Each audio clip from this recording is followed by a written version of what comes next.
juga ya, saya tidak berencana sepanjang ini.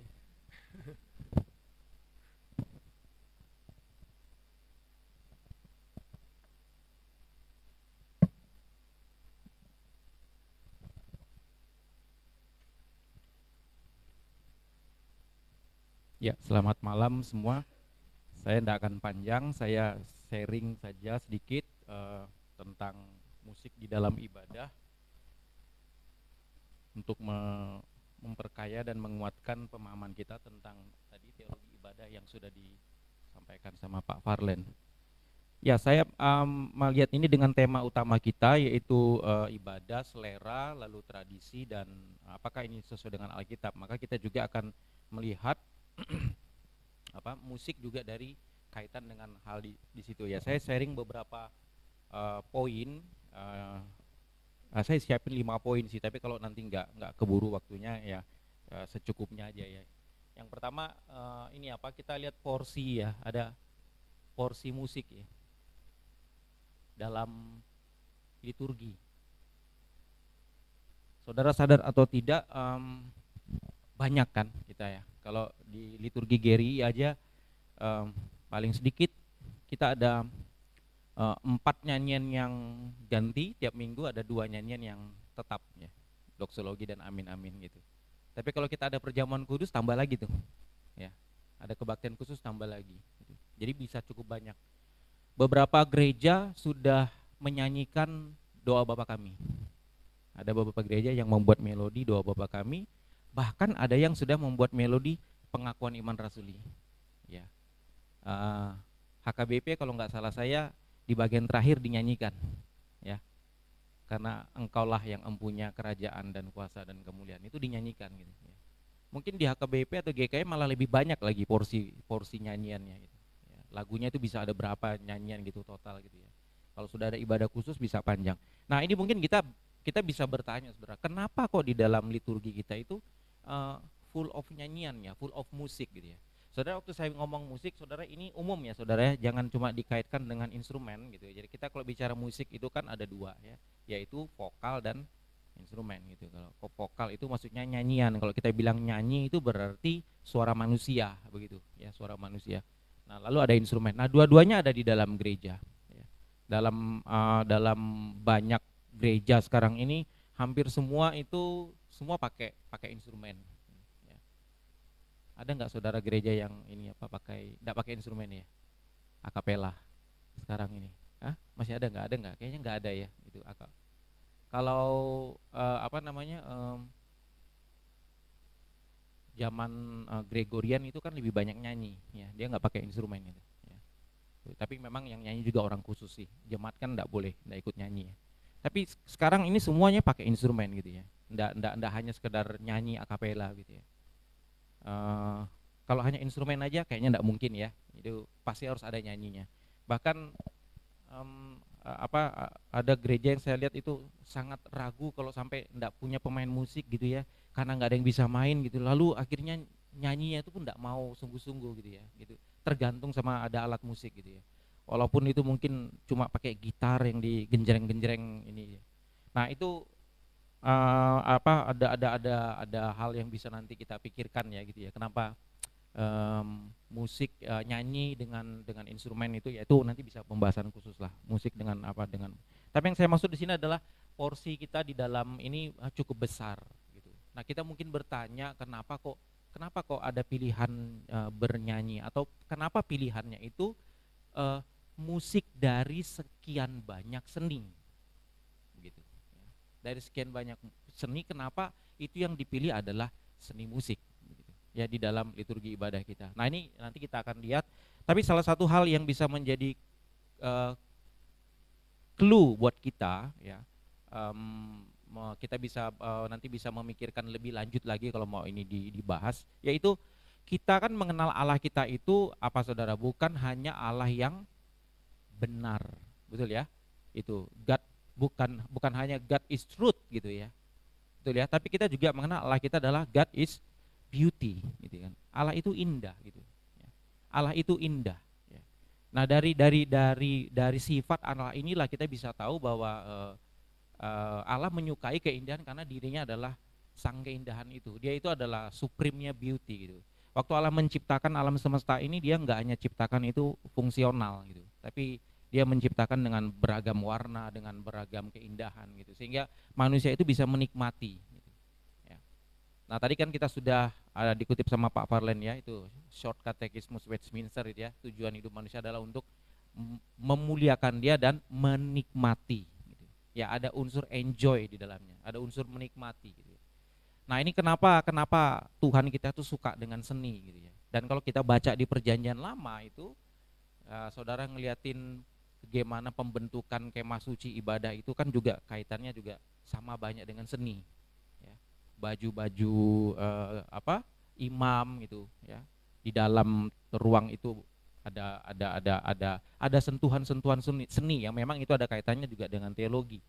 Nah, tetapi pilihannya musik ya kita bisa ngelihat dulu di dalam Alkitab ya, itu memang pertama kita ngelihat ini bukan hobi saudara ya. Ini bukan hobi. Ini bukan karena orang Kristen itu hobinya musik maka kita akhirnya pilih musik ya gitu ya dalam ibadah gitu ya. Enggak pilih seni misalnya apa? Kenapa enggak pilih seni tari gitu ya? Mari kita menari bagi Tuhan setelah khotbah dan salam gitu ya. Kenapa enggak pilihnya seni painting gitu ya. Nah ini nanti bisa dibahas secara teologi saudara. Tapi kita ngelihat ini pertama ini bukan hobi, ini adalah satu ini instruksi Alkitab saudara. Ini instruksi Alkitab. Boleh kita baca ya natsnya ya. Yang pertama di Ulangan pasal 31 ayat 19. Ulangan 31 ayat 19.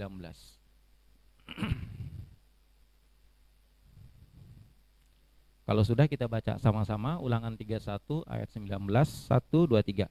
Oleh sebab itu tuliskanlah nyanyian ini dan ajarkanlah kepada orang Israel. Letakkanlah di dalam mulut mereka supaya nyanyian ini menjadi saksi bagiku terhadap orang Israel. Saudara tahu siapa yang ngomong ini? Yang ngomong siapa? Allah saudara. Ini Allah sendiri yang ngomong kan. Saudara bisa lihat dari ayat sebelumnya kan. Tetapi aku akan menyembunyikan wajahku. Lalu habis itu dia minta untuk menuliskan nyanyian. Nyanyian apa? Ini kisah. Kita kan tahu kan kisah ini ya. Allah membebaskan Israel dari perbudakan Mesir. Kan? Dia keluarkan dari Mesir untuk beribadah di padang gurun gitu. Nah di dalam perjalanan ini semua Tuhan sudah berkarya dengan luar biasa dan sekarang semua karya Tuhan ini harus diingat oleh bangsa Israel. Nah tadi kita sudah ingatkan, tadi lihat ibadah ya, untuk mengingat apa yang telah Tuhan kerjakan. Nah caranya adalah dengan menuliskan nyanyian. Tuhan minta tuliskan nyanyian ini, taruh di dalam mulut mereka. Supaya ini menjadi kesaksian, menjadi saksi bagiku terhadap orang Israel. Saudara buka di dalam selanjutnya pasal 32, maka keluarlah nyanyian Musa di sana. Ya. Ada nyanyian Musa yang sangat panjang sekali itu. Ya. Ini start awal saudara, keluar dari mulut Tuhan sendiri. Tuhan minta tuliskan nyanyian. Ya. Saudara kita nggak usah berdebat lagi kalau begitu ya, karena langsung Tuhan yang bilang kan, tuliskan nyanyian ini. Dan minta ini diajarkan kepada umatku. Yang pertama kita bisa ngelihat juga lanjutnya di dalam, coba kita lihat di dalam 2 Tawarik ya. 2 Tawarik pasal 29 ayat 25 sampai 26.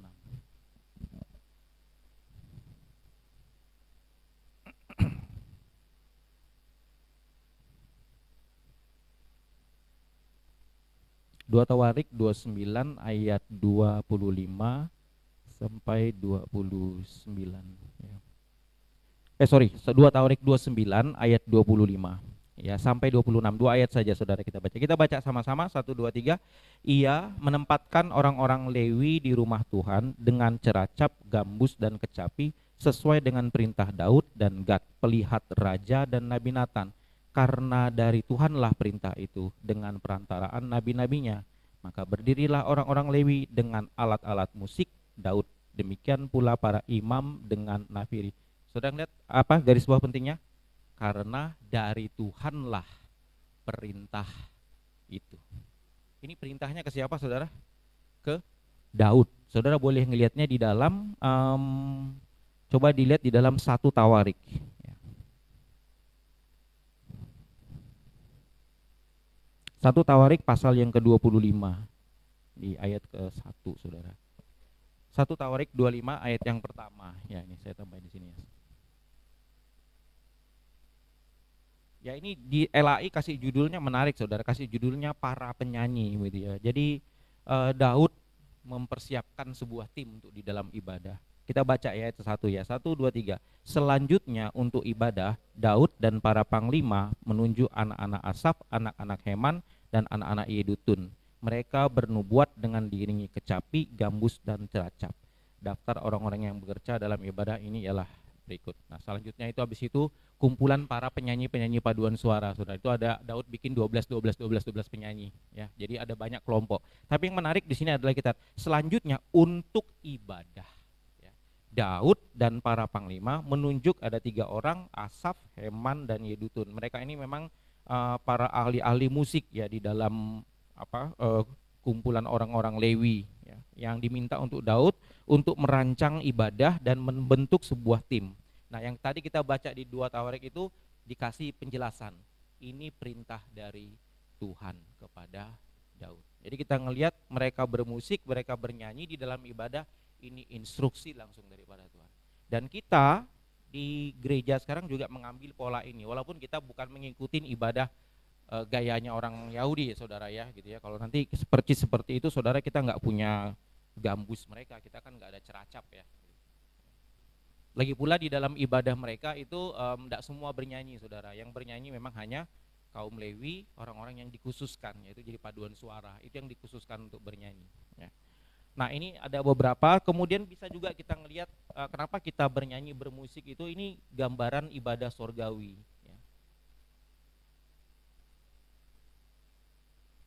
Ya, gambaran ibadah sorgawi. Nah, kita nggak usah baca semuanya, tapi bisa ngelihat sedikit saja ayatnya itu di Wahyu 19, saudara. Ya, Wahyu 19 ya, ayat 1 sampai 6.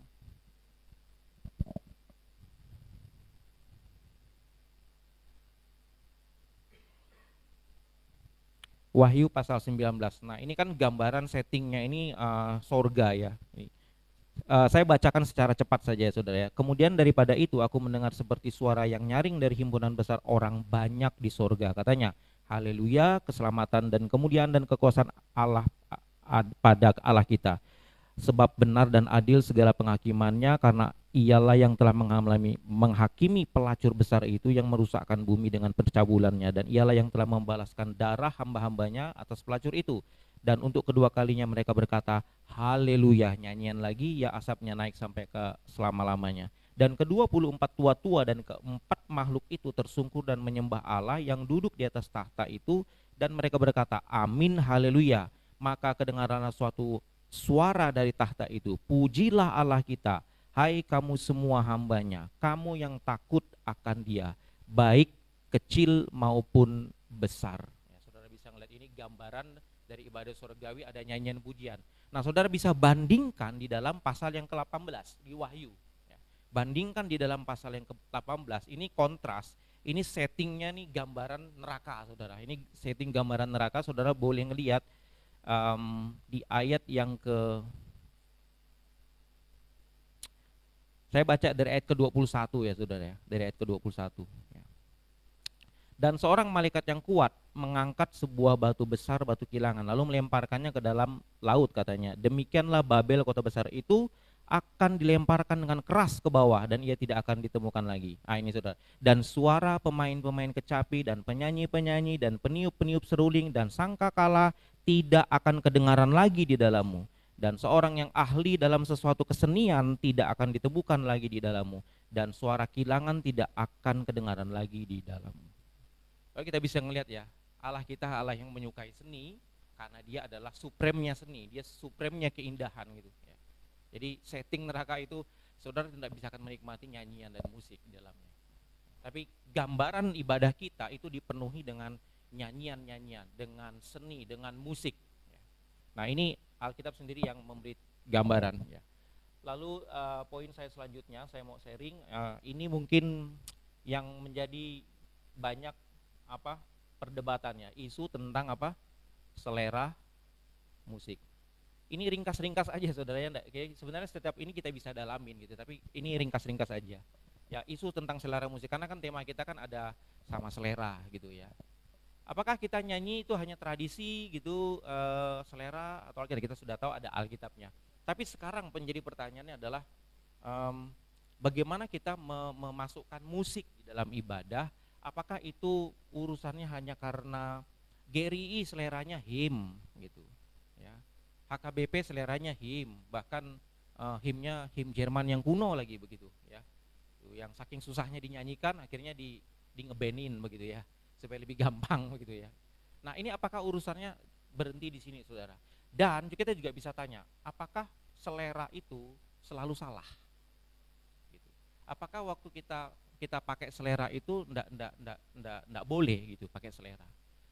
Sudah pasti jawabannya tidak saudara, karena kalau kita nggak ada selera itu kita nggak manusia ya. Urusan selera itu berkaitan dengan panca indera, betul ya, berkaitan dengan panca indera. Alkitab berulang-ulang juga ngomongin tentang panca indera. Contoh ya, contoh misalnya di kitab Permazmur ada ngomong gini, kecaplah dan lihatlah betapa baiknya Tuhan itu gitu. Jadi waktu mendekati Tuhan itu pun bukan hanya urusan kognitif, bukan hanya urusan I know gitu ya, tapi juga kecap, lalu lihat gitu, ya. Kecap dan lihat gitu untuk dinikmati. Paulus di dalam surat Filipi mengatakan apa? Semua yang manis, sedap didengar, yang indah, pikirkanlah semuanya itu. Semua yang manis. Ini semua kaitan dengan selera ya. Jadi kalau begitu apakah salah ketika kita mendekati musik itu dengan selera? Jawabannya tentu tidak, saudara. Tentu tidak salah dengan selera. Tetapi yang harus kita pikirkan lebih lanjut adalah apakah selera itu memang terbentuk dengan sendirinya dari diri kita? Misalnya saudara dan saya itu sejak lahir, dasar memang sejak lahir sukanya lidahnya itu Kentucky Fried Chicken gitu. Waktu lahir memang sukanya langsung apa McD begitu ya. Atau waktu lahir sukanya singkong, kalau dikasih pizza saya muntah gitu ya. Harus makannya singkong gitu. Enggak kan? Ya. Kan ada yang membentuk kita. Yang membentuk kita itu lingkungan, yang membentuk kita itu sosial begitu. Selera itu enggak bisa terbentuk sendiri, saudara. Selera itu dibentuk begitu. Itu pertama. Kedua, saya percaya selera itu tidak boleh statis. Selera itu harus apa? Grow, mesti bertumbuh begitu ya. Selera itu mesti bertumbuh. Ambil yang paling gampang saja urusan makan ya saudara ya. Kita kalau urusan makan kan, kalau ya saya punya anak gitu ya, kalau sudah nurutin lidah dia bagaimana? Pokoknya apa yang enak sama lidah dia saja, kan bahaya kan saudara ya. Ya kalau dia bilang bagi saya yang enak itu cuma McD katanya. Wah, masa karena seleranya lidahnya enak itu saya kasih begitu? Kan nggak bisa ya. Lalu saya bilang nggak bisa. Kamu harus belajar makan sayur misalnya. Sayur saudara, di lidah ada rasa. Langsung bilangnya apa? Nggak ada rasa. Ada rasa, rasa sayur ya. Inilah rasa sayur begitu. Dan you mesti belajar ngerasakan rasa sayur, karena sayur itu penting untuk tubuhmu gitu. Nah di situ dia mulai melatih seleranya gitu. Dan kita yang ada di sekeliling dia membentuknya. Ya, jadi ini tadi saudara ya, jadi selera tidak terbentuk dengan sendirinya, tidak ada namanya kita yang memunculkan selera kita, itu terbentuk di dalam komunitas, ya, dibentuk dalam keseharian dan butuh waktu yang panjang. Ya. Ada orang tidak bisa makan pizza, lama-lama dipaksain bisa juga kok jadinya. Ya. Yang kedua, selera itu grow up, bertumbuh. Nah tadi kita baca, kita nggak usah baca Alkitabnya tadi, kecaplah dan lihatlah, saudara bisa langsung kecap Tuhan tidak? Kan nggak bisa kan? Kita kan mesti belajar kan gitu ya. Kita mulai belajar gimana sih menikmati Tuhan di dalam ibadah gitu. Bagaimana bisa enjoy him gitu. Ambil yang paling gampang tentang melihat saudara, kata melihat. Setiap kali kita datang beribadah, saudara dan saya melihat Tuhan enggak? Atau yang saudara ngelihat adalah ini pelayan liturgisnya ini, aduh payah ini, nyanyinya fales misalnya begitu. Pemain organnya itu apa itu jelek misalnya gitu. Yang kita lihat tuh kayak gitu gitu ya. Kita nggak bisa ngelihat Tuhan karena kita nggak melatih indera kita gitu ya, untuk melihat kemuliaan Tuhan ya. Mirip seperti Simeon yang masuk di dalam tempat ibadah gitu ya. Dari semua ada anak-anak bayi datang gitu, tapi dia cuma bisa ngelihat orang itu Yesus gitu. Dia punya mata rohani yang tajam tuh melihat. Nah indera ini juga dilatih kan saudara. Nah sama dengan pendengaran yang kaitannya dengan musik. kita juga mesti melatih selera kita terhadap musik-musik yang bermutu. Ya. Dan itu saya tahu tidak akan mudah, butuh proses, butuh butuh investasi waktu yang lama. Ya. Nah, jadi kita tidak boleh adalah kita stuck di satu. Ya, saya pernah mendapat pertanyaan gini, gimana kalau di satu gereja itu cuma bisa bawakan lagu pop-pop ringan-ringan, pakai gitar-gitar, cuma sampai situ. Ya kalau cuma mampunya sampai di situ dulu, saya tidak apa-apa, silakan. Tapi tidak boleh menjadi stuck. Ya, jadi status quo. Memang beginilah saya, begitu enggak. Jadi dia harus mulai belajar bertumbuh. Ya. Mulai belajar bertumbuh, meningkatkan seleranya untuk menjadi yang lebih tinggi, mencari selera yang lebih mulia, gitu. Kita mesti yang paling puncaknya kan apa, saudara? Yang paling puncaknya apa? Kita menyelerakan kemuliaan Tuhan, kan gitu. Ya. Kita berselera, bergairah terhadap kemuliaan Allah, kan itu. Itu paling tinggi sudah. Bergairah terhadap kemuliaan Yesus Kristus. Nah, sama kita juga bisa lihat di dalam isu tentang selera musik juga begitu. Ya. Kita tidak bisa hanya stuck di situ saja. Ya. Nah, ini juga bisa dibawa lebih lanjut ya kalau kita mau bisa dalamin konsep tentang taste ini ya, tentang rasa ya, kaitannya dengan musik ini ada kaitannya dengan pendengaran. Saya pikir juga ini juga bisa menjadi clue kenapa kita ini bukan sekedar hobi gitu ya. Saudara tadi kan Pak Farhan ada kutip ya, next to the word word ada musik. Musik itu next to the word gitu ya. Jadi Luther itu memparalelkan di nomor 2 musik itu, word itu nomor 1 ini. Nah, dua-duanya ini, saudara, kata Jeremy Begbie, dua-duanya ini memakai panca indera pendengaran, gitu. Ya. Jadi kita kan juga bukan melihat Yesus secara fisik, tapi kita mendengarkan firman. Iman timbul karena mendengarkan firman. Nah, musik juga adalah media yang untuk didengarkan. Ini pertama. Ya. Kedua juga musik itu memang bisa dikawinkan dengan teks firman Tuhan. Ya. Dan ya, Pendeta Billy itu pernah ngasih tahu gitu ya. Dan tidak ada yang terganggu. Ya, dia juga ngutip Jeremy Begbie. Maksudnya antara musik dengan teks itu tidak ada yang saling terganggu. Mereka tuh bisa saling meninggali tapi tidak ada yang terganggu. Tapi bandingkan saudara dengan lukisan. Sebuah lukisan yang misalnya cantik sekali, lalu saudara taruh di bawahnya nats Alkitab. Kacau nggak jadinya? Kacau, saudara. Itu nilai jualnya bisa turun itu. Gara-gara saudara ada mengoretkan tulisan di situ gitu ya. Atau saudara bisa nggak menggabungkan antara seni tari sama teks firman Tuhan? Gimana caranya? Kalau saudara gerak gini apa artinya? Lalu bilang memuji Tuhan, apa? Ini pujian bagi Tuhan? Tidak bisa, saudara. Ya. Dan tarian itu juga tidak bisa berdiri sendiri. Tarian itu juga pendampingnya adalah musik. Ya. Itu sebab kenapa ya kita memakai musik, karena dua ini memang bisa disatukan. Ya. Antara teks dengan musik itu bisa saling kayak meninggali dan tidak ada yang terganggu. Ya. Saya buat melodi, ya melodi lagu, lalu Pak Farlet misalnya membuat sebuah puisi teks, lalu disatukan.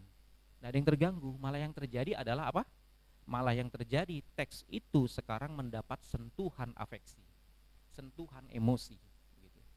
Ya, itulah kenapa nyanyian itu kita pakai di dalam ibadah. Nah, berkaitan dengan isu selera tadi, itu kita harus mendidik selera kita. Ya. Yang keempat ini juga sambungannya. Ya, saya cepat-cepat aja, saudara ya. Nah, ini dia ya. Kita pilih musik yang bagaimana, saudara? Musik agung versus populer.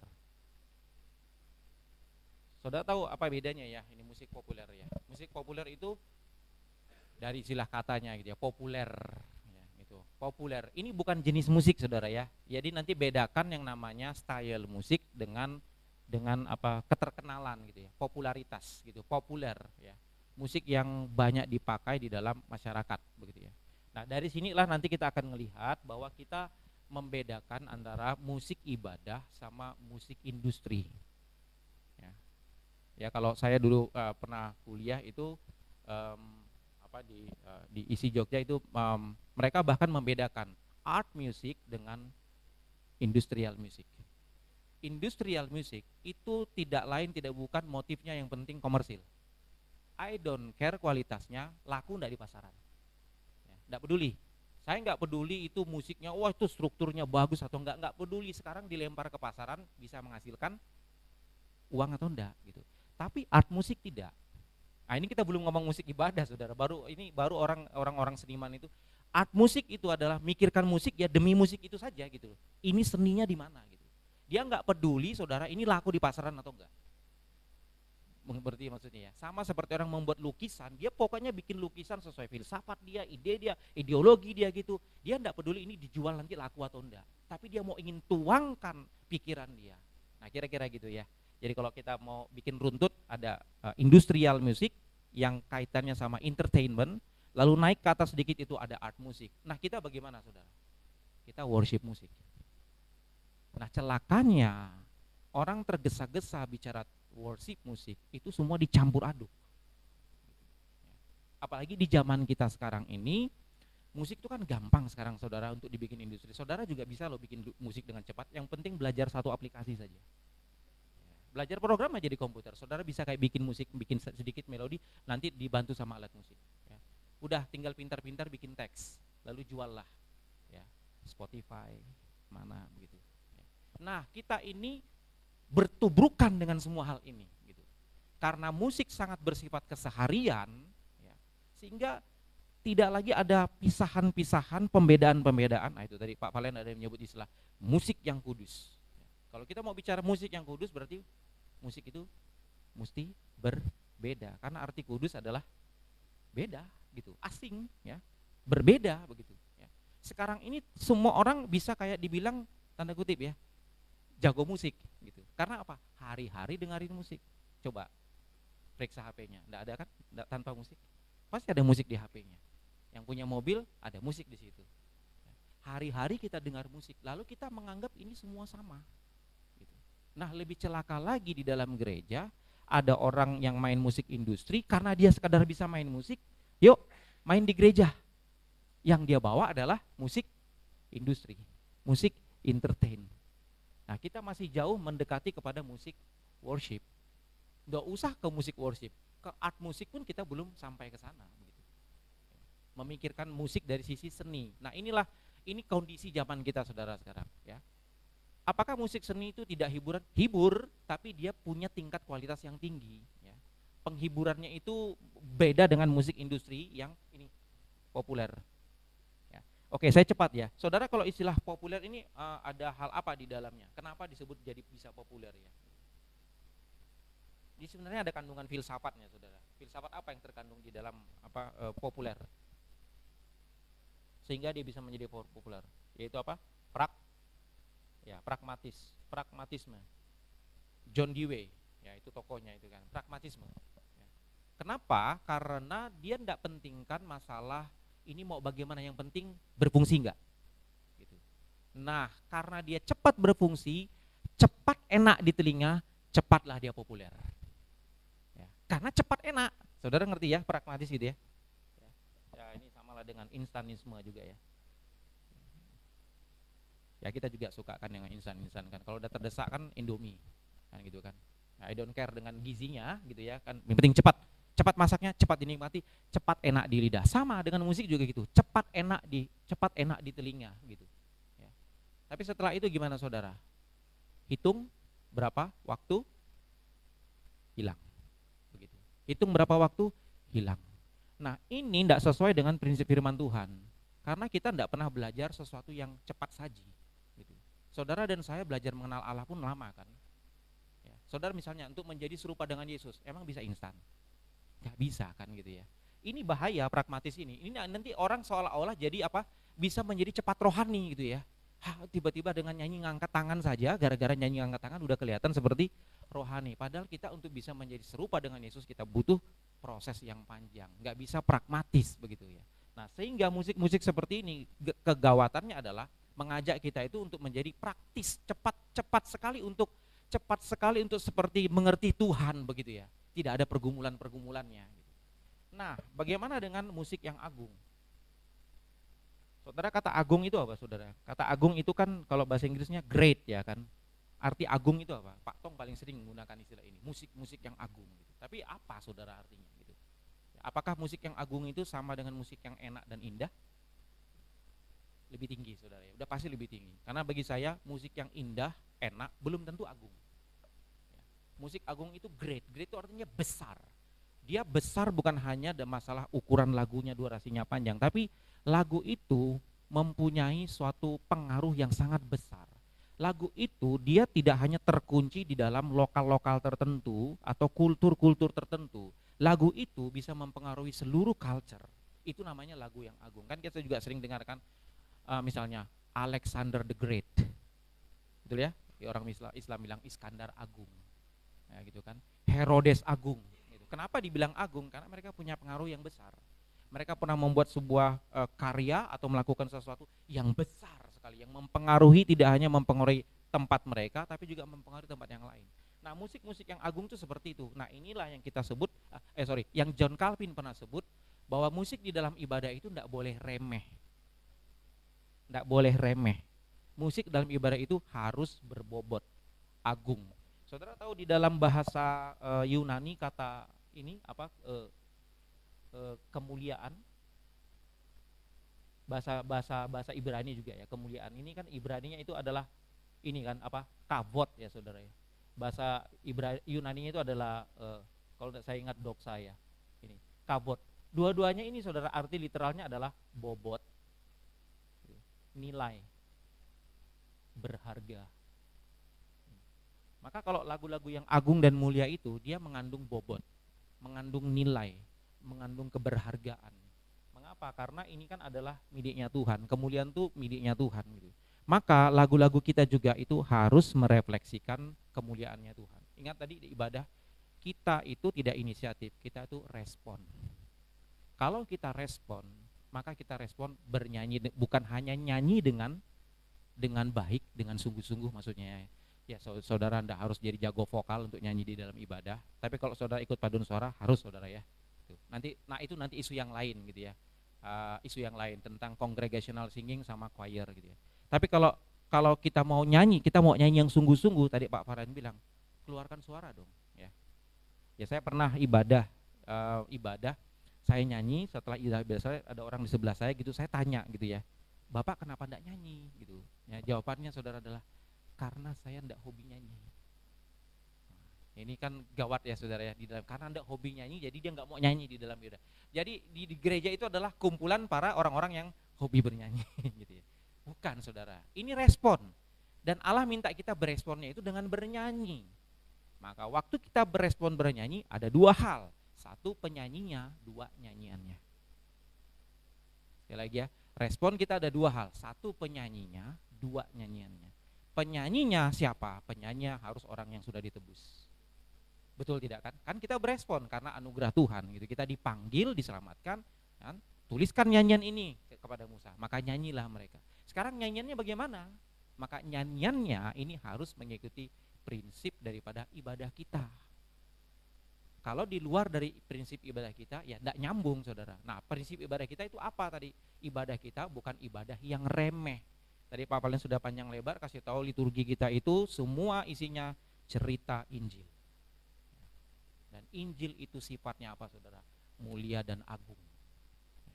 Agung sekali, agunglah ibadah kita. Gitu. Maka musik kita juga harus demikian. Ya.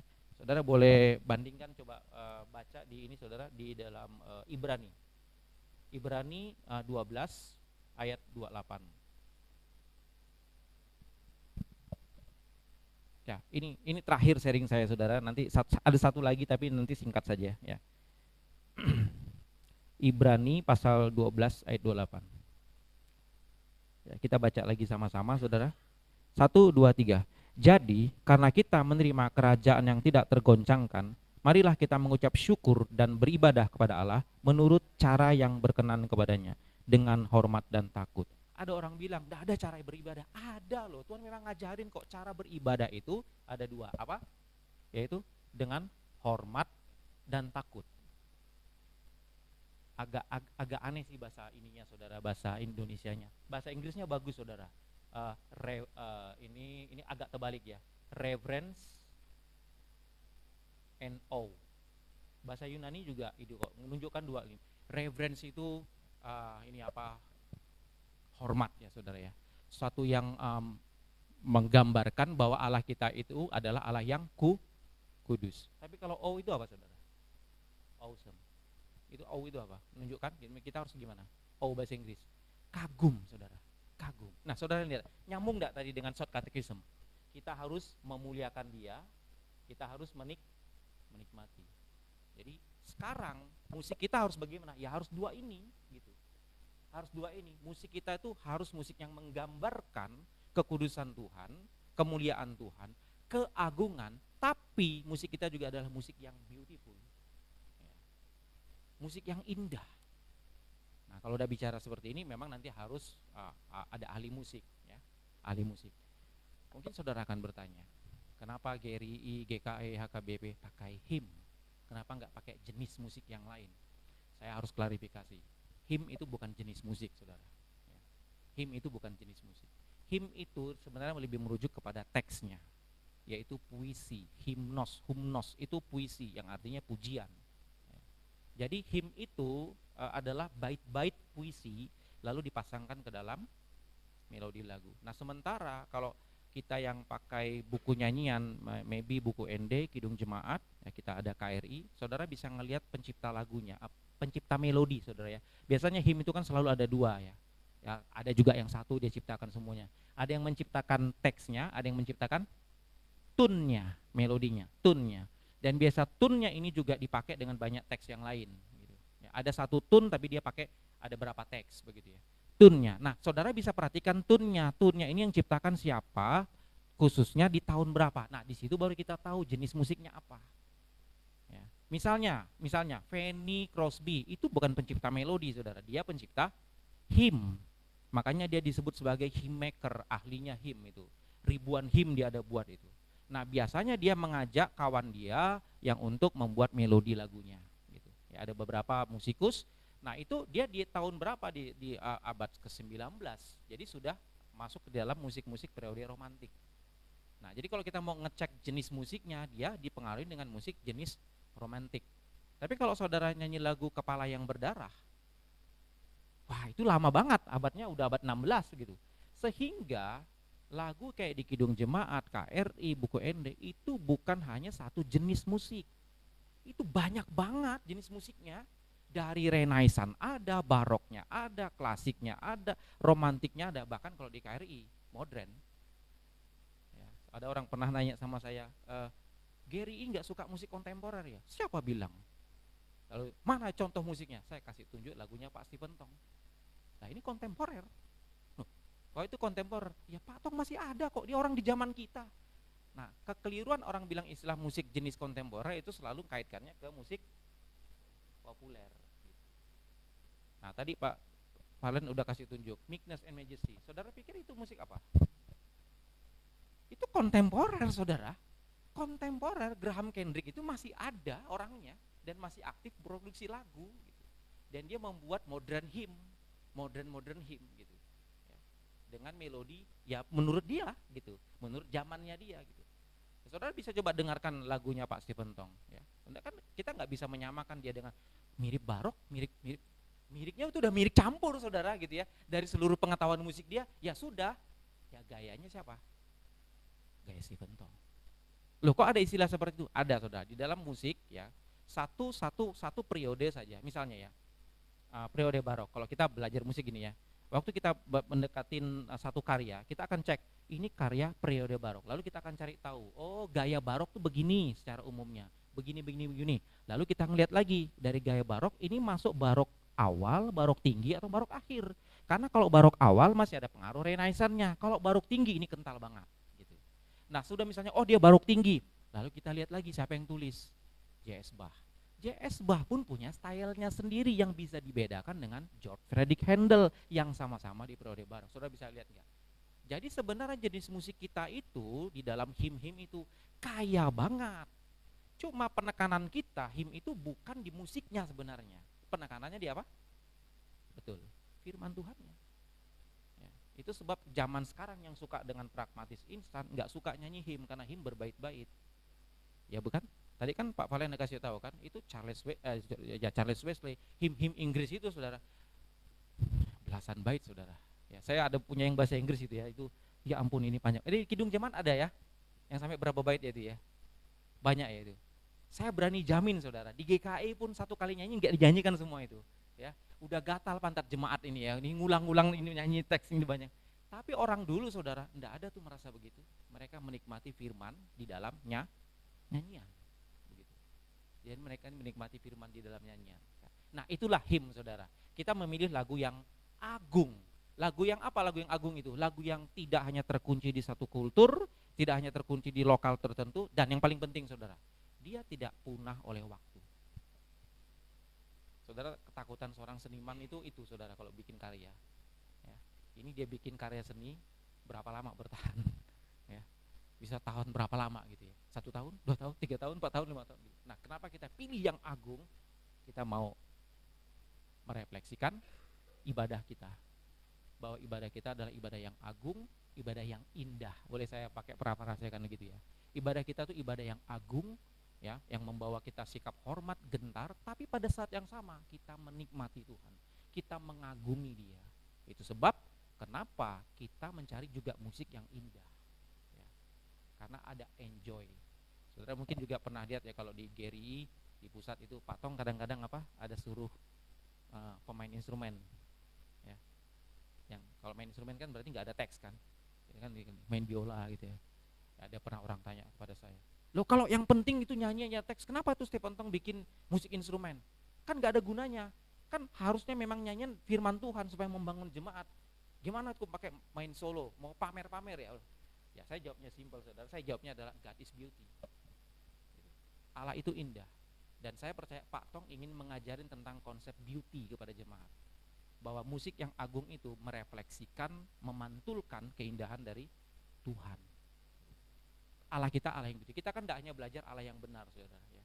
Kita nggak belajar teologi hanya begitu, tapi kita juga Allah itu yang Allah kita ingin nikmati gitu. Kita ingin kecap, kita ingin lihat Dia di dalam kemuliaannya dengan mata rohani kita. Nah, jadi itu saudara ya. Jadi kita kenapa pilih musik yang agung, kita nggak pilih musik yang populer. Jadi jangan samakan populer dengan kontemporer saudara ya. Ya, populer ini ada unsur filsafat pragmatismenya. Kenapa dia bisa cepat? Cepat dinikmati, cepat enak, cepat enjoy gitu. Sementara saudara kalau dengar satu lagu yang agak lama saja misalnya, itu yang di lagu kita kemarin nyanyi itu ya, sekarang bersyukur ya kan, itu kan lama saudara lagunya itu zaman barok saudara ya, itu nungdangke, itu bahasa di aslinya bahasa Jerman itu,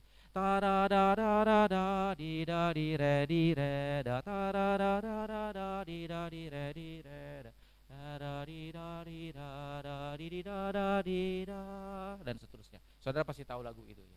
Dia simpel sekali, ritmiknya simpel sekali, karena yang dia pentingkan dalam hal ini adalah teksnya. Tapi simplicity daripada gerakan melodi dan ritmik itu bukan disengaja untuk disimpel-simpelkan, saudara. Nah, ini prinsip yang penting di dalam estetika musik reformatoris, bahwa musik itu harus melayani teks.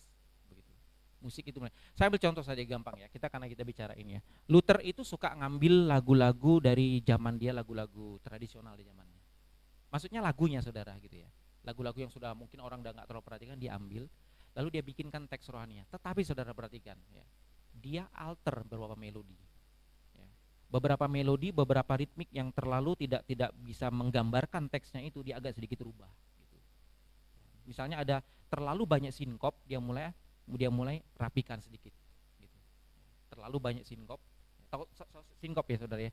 Sinkop itu ketuk yang upbeat saudara. Ketuk upbeat. Ya. Kalau misalnya misalnya beginilah. Saya nyanyi lagu itu suci suci suci suci suci. Maka kalau saya sinkop kan dia akan begini.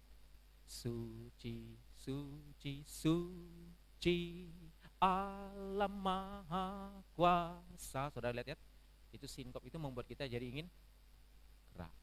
Ya mungkin saudara ya ini tuh tambahan saja. Dalam elemen musik itu yang paling 3 penting itu adalah apa? Ritme, lalu apa? Melodi, lalu yang terakhir adalah harmoni. Ada elemen yang lain, tapi 3 ini paling fundamental. Ya. Ritme ini paling dasar saudara. Tidak ada musik tanpa ritme. Ya, tapi ritme ini kan dia tidak ada pitch. Pitch itu tinggi rendah nada, jadi nggak ada pitch. Ritme itu apa sih? Ritme itu lamanya pitch itu berbunyi. Gitu. Misalnya kalau bisa sol itu atau sol Nah, itu ritme, saudara. Tapi kalau melodi adalah pitch yang bergerak secara horizontal, saudara. Dia naik turun, tapi dia terus ada gerak terus. Kalau harmoni adalah pitch yang ditumpuk minimal 3 buah, lalu dibunyikan secara vertikal. Ya, minimal 3, saudara. Ya, sebenarnya panjang, saudara ya. Bicara musik itu juga banyak kalau bisa ini seringkali beberapa teolog yang mengintegrasikan musik sama teologi, yaitu itu banyak ngelihat bagaimana musik itu sangat Kristen gitu ya. Sangat Kristen gitu ya. Contohnya aja misalnya not itu ada berapa not? Solfegio 7 kan, saudara ya kan. Itu 7 kan angka Kristen itu ya. Do re mi fa sol la si ya, 7 ya. Do re mi fa sol la si gitu. Lalu kalau saudara mau membentuk harmoni, yang disebut harmoni itu minimal 3, saudara. Kalau cuma 2 namanya nggak harmoni, itu cuma interval. Dan waktu membentuk harmoni mayor itu do mi sol itu kan. Ini kan 3, saudara. Langkah-langkah 1 gitu. Itu gambaran Tritunggal itu. Jadi di dalam musik itu sendiri itu banyak sekali jejak-jejak teologi yang bisa dilihat gitu. Ya. Lalu seluruh not ini 7 not, lalu ditambah dengan yang sharp dan flatnya itu ada 5, saudara. Kalau dinaikkan setengah-setengah. Jadi di 7 tambah 5 berapa, saudara? 12, saudara. 12 itu suku Israel, 12 itu murid Yesus. Jadi di dalam musik itu sendiri banyak sekali jejak-jejak itu yang bisa kita lihat. Jadi memang musik itu sedemikian rupa sehingga memang Tuhan memilih itu juga di dalam ibadah. Nah, jadi kembali ke sini, saudara, kenapa kita pilih musik yang agung? Karena menggambarkan ibadah kita. Ya, nyatalah ibadah itu remeh, juga bisa dilihat dari musiknya. Ya. Nah, yang terakhir adalah, saudara, isu tentang ini tadi ya, saya bilang gitu ya, nyanyian jemaat ya. Nyanyian jemaat dengan choir ya, yang harusnya ini memang tidak boleh versus, karena ini harusnya saling mendukung ya. Kenapa sih ada istilah choir di dalam liturgi kita ya? Memang ini sekarang juga sudah banyak penurunan ya, beberapa gereja sudah mengeliminasi choir gitu ya. Kalaupun ada choir cuma nyanyi bersama ya. Ya, dari lingkungan A, lingkungan B itu. Habis itu sampai sekarang yang saya lihat gereja mainline yang masih kekeh mempertahankan choir itu mungkin HKBP, saudara. Walaupun mungkin kualitas tidak semuanya sama gitu ya. Kalau di kota besar mungkin ada kualitas yang bagus, yang kota kecilnya kualitasnya mulai abal-abal gitu ya.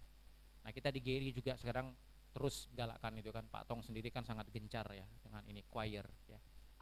Kalau choir ini, saudara, apa maksudnya, saudara, ini? Karena ini kan nggak bisa digabung ya. Kalau kita di sini banyak nyanyi hymn, ya. Hymn itu apa? Hymn itu teksnya kaya, melodinya simple. Ya, teksnya kaya, melodinya. Tapi kalau di dalam choir, dia memang penekanan utamanya bukan berarti mengabaikan teks, saudara ya. Penekanan utamanya memang bukan di teksnya, tapi penekanan di kompleksitas daripada ini tadi, elemen-elemen musik. Untuk memberitahukan, mengajarkan kepada jemaat, yaitu ini namanya nyanyian pengajaran, mengajarkan kepada jemaat tentang who is God gitu ya, Allah yang indah ya, Allah yang benar melalui paduan suara. Nah, ini peranannya bisa besar, saudara ya. Ini saya kutip saja, Pak Billy pernah ngasih gambaran, choir itu bisa berperan sebagai imam, bisa berperan sebagai nabi ya. Dia berperan sebagai imam, misalnya dia maju ke depan, walaupun nggak semua gereja mengizinkan choir maju ke depan, saudara, tapi GRI oke ya. Di HKBP nggak boleh ya, HKBP harus berdiri di tempat dan ngadap ke mimbar. Nah, itu sebenarnya gestur imam juga sih ya, gitu. Kalau paduan suara naikkan pujian dengan gestur imam, maka dia sedang mewakili jemaat ya. Jadi dia menghadap Tuhan, mewakili jemaat untuk menaikkan apa, saudara?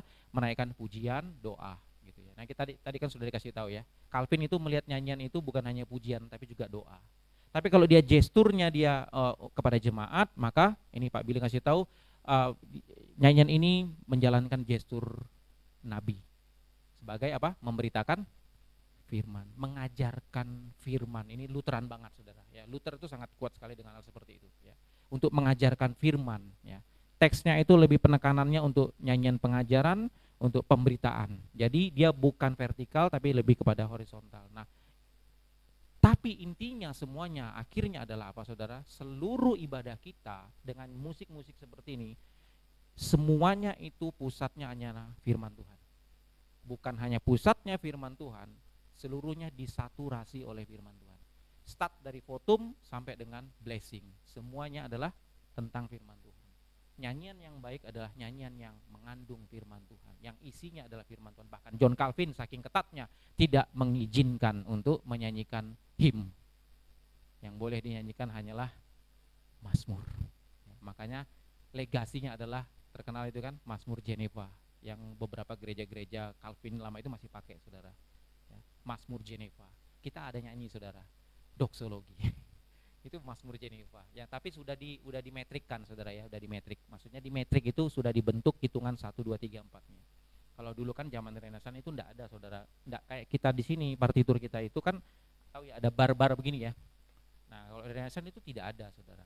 Enggak ada bar-bar gitu. Jadi langsung not-not saja. Loh, terus gimana kita ngitungnya? Nah, mereka nyanyinya itu berdasarkan teks. Jadi suku kata apa yang harus mendapat tekanan kuat, mana yang kuat, mana yang lemah. Nah, sekarang ini sudah dipermudah ya, dipermudah untuk gampangnya. Kalau dulu kita nyanyi doksologi enggak kayak kita sekarang bisa orang beda-beda nyanyi doksologi. Puji Allah. Kalau gaya Renaissance mesti seperti kayak mengalir saja.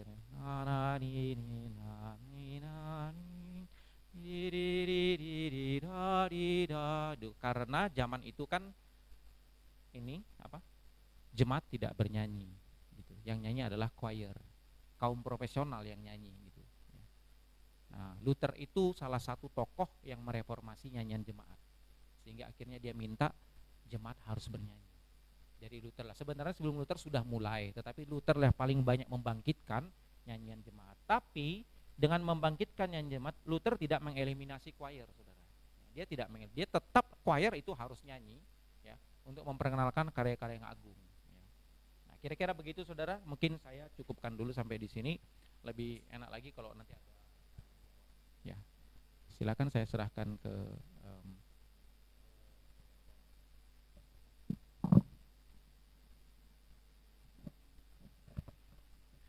Ya, kita bersyukur untuk pembelajaran yang dapat kita sama-sama simak dan juga kita diperkaya melaluinya.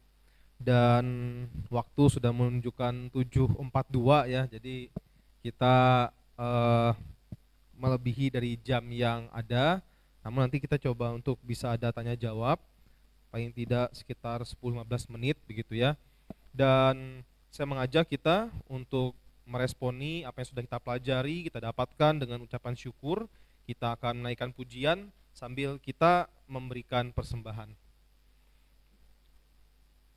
Kita akan menyanyi dari buku pujian ini nomor 198. Sebagai respon kita untuk mengajak kita memberi yang terbaik kepada Tuhan, sebab Tuhan sudah memberi kita yang terbaik pula. Kita nyanyikan keempat baitnya sambil persembahan dikumpulkan.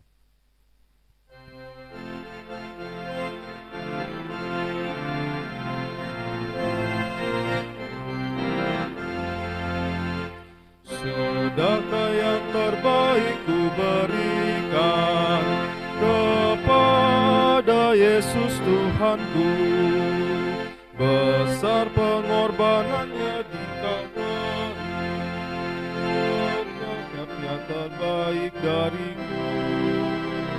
Sudahkah yang terbaik ku cari, dan ku lepaskan yang terbelenggu.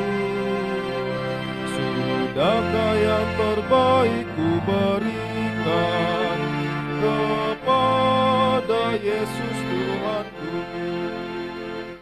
Begitu banyak waktu yang ku punya, sedikit ku beri padanya.